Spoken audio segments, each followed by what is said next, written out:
परिवर्त आव्यूह के गुणधर्म, आव्यूह के परिवर्त के गुणधर्म, आव्यूह के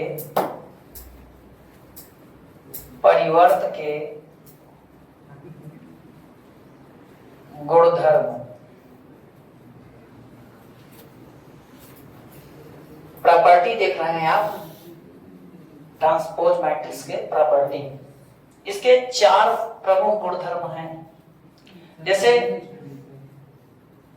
आपके पास कोई मैट्रिक्स है ए, आपके पास कोई मैट्रिक्स है ए, आपने उसका ट्रांसपोज किया। क्या किया? ट्रांसपोज किया। और ट्रांसपोज करते हो तो एक नई मैट्रिक्स बन के आ जाती है। अब आप दोबारा से उस नई वाले मैट्रिक्स का ट्रांसपोज कर दीजिए, तो आपको दोबारा से मैट्रिक्स ए मिल जाएगी। यानी एक मैट्रिक्स होगा, उसका आप ट्रांसपोज करिए। अब जो ट्रांसपोज के बाद नई मैट्रिक्स आई है, जिसको हम परिवर्त आव्यूह कहते हैं, अब उसका ट्रांसपोज करिए। तो 2 बार जब ट्रांसपोज हो जाता है एक मैट्रिक्स का, एक साइकिल की तरह फिर वही मैट्रिक्स वापस मिल जाती है। दूसरा प्रॉपर्टी क्या है? जैसे कोई मैट्रिक्स, अच्छा यहाँ के का मतलब क्या है? के कोई मैट्रिक्स नहीं है, के एक कांस्टेंट वेरिएबल, एक वेरिएबल है जो मैट्रिक्स ए में मल्टीप्लाई कर रहा है। क्या कर रहा है?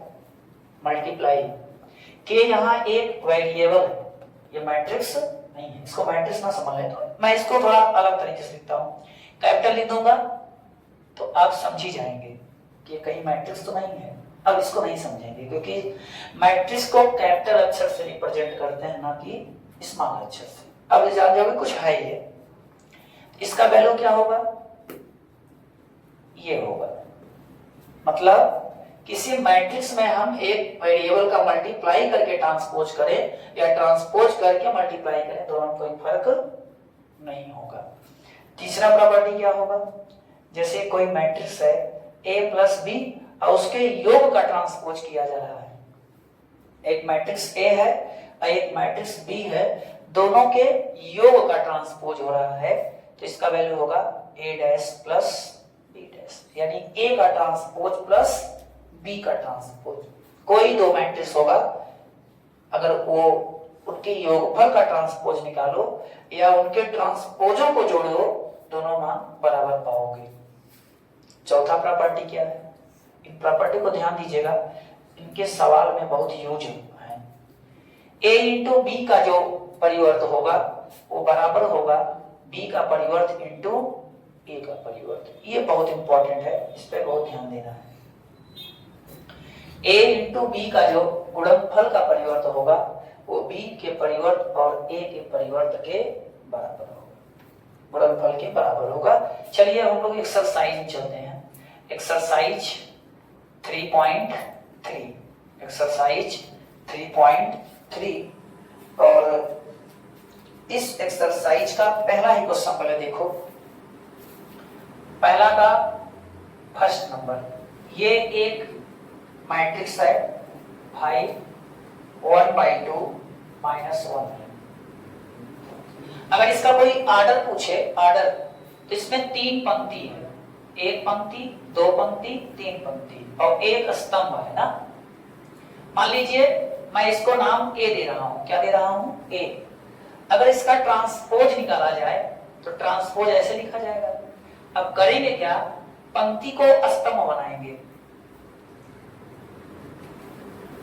या ऐसे सोचो ये एक स्तंभ आव्यूह है। जिस आव्यूह में एक स्तंभ होता है उसको स्तंभ आव्यूह कहते हैं। इस स्तंभ को हम पंक्ति बना देंगे। ये इस दिए गए मैट्रिक्स का परिवर्त हो गया। स्तंभ को क्या बना दिया? पंक्ति। अगर इसका आर्डर चेक किया जाए तो अब 1x3 है। तो जैसे स्तंभ पंक्ति बदलता है तो ऐसे उसका आर्डर भी चेंज हो जाता है। स्तंभ की जगह पंक्ति और पंक्ति की जगह स्तंभ। ये पहला सवाल था। दूसरा सवाल इसी नियम पे है। दूसरा सवाल इसी नियम पे है, और लगाया जाए, इसको देखा जाए।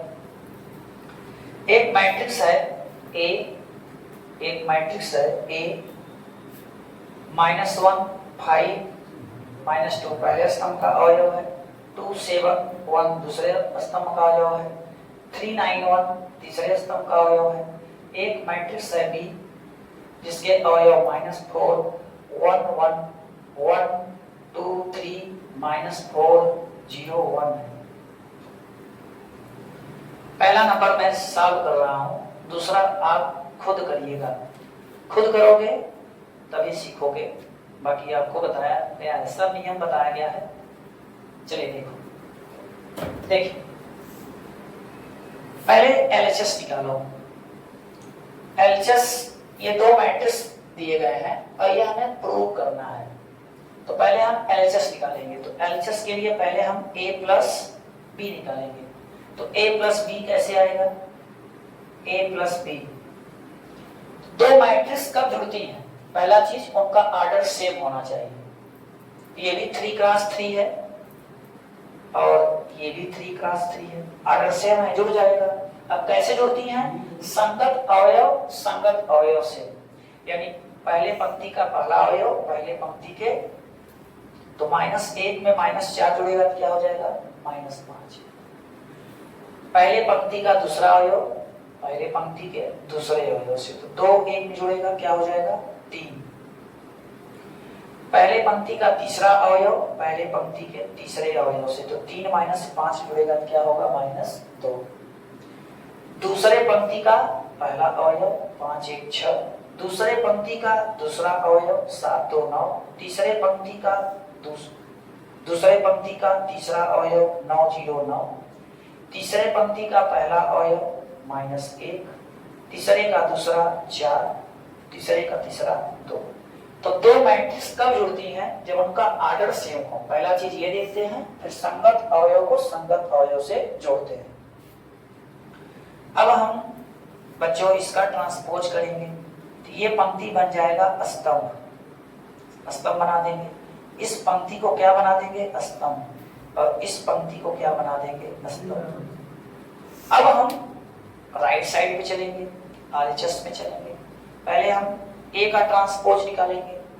जब हम ए का ट्रांसपोज निकालेंगे, इसके पंक्ति को स्तंभ बनाएंगे, तो -1 2 3, इसके पंक्ति को स्तंभ बनाएंगे, इसके पंक्ति को स्तंभ बनाएंगे। ए का ट्रांसपोज हो गया। अब बी का ट्रांसपोज निकालेंगे। जब बी का ट्रांसपोज निकालेंगे, इसके पंक्ति को क्या बनाएंगे? स्तंभ, इसके पंक्ति को क्या बनाएंगे? स्तंभ, इसके पंक्ति को क्या बनाएंगे? स्तंभ। तो पहले हम ट्रांसपोज जान लेंगे तब न जोड़ेंगे। अब हम ए के ट्रांसपोज में बी का ट्रांसपोज जोड़ेंगे। तो जोड़ने का वही तरीका, पहला अवयव पहले से -5, पहले का दूसरा पहले का दूसरा से, पहले का तीसरा अवयव पहले का तीसरा अवयव -1, दूसरे का पहला दूसरे के पहले से, दूसरे का दूसरा दूसरे के दूसरे से, दूसरे का तीसरा दूसरे के तीसरा से, तीसरे का पहला तीसरे के पहला से, तीसरे का दूसरा तीसरे के दूसरा से, तीसरे का तीसरा तीसरे के तीसरा से। और देखोगे तो सेम टू सेम आपका a प्लस बी डैश के क्या आया? बराबर। ये हो गया। इस तरीके से मैट्रिक्स में ट्रांसपोज की सॉल्व लगती है, बड़ी आसान है, टाइम नहीं लगता है और अच्छे से समझ में भी आ जाता है। देखो